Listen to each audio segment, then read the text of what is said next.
అదేదో ఊరి నుండి మహాశిల్పి వచ్చాడు. మరేదో ఊరి నుండి పెద్ద బండ తెచ్చాడు. 6 అడుగులు కొలత పెట్టి బండను ఖండించాడు.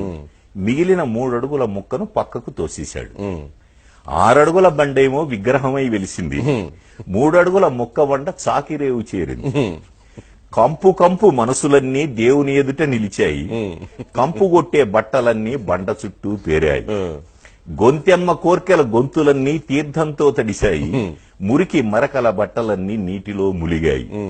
అర్థం గాని స్తోత్రాలతో పూజారి భక్తి శ్రద్ధలు, చాకలి నోటి వెంట ఇస్సు ఇస్సు శబ్దాలు.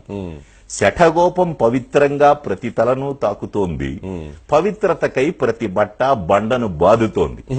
కడకు గుడి నుండి మనసులన్నీ కంపుతోనే వెళ్లాయి. రేవు నుండి బట్టలన్నీ ఇంపుగా వెళ్లాయి. గుడిలోని దేవుడా, రేవులోని బండ, ఎవరు దేవుడు ఎవరు బండ?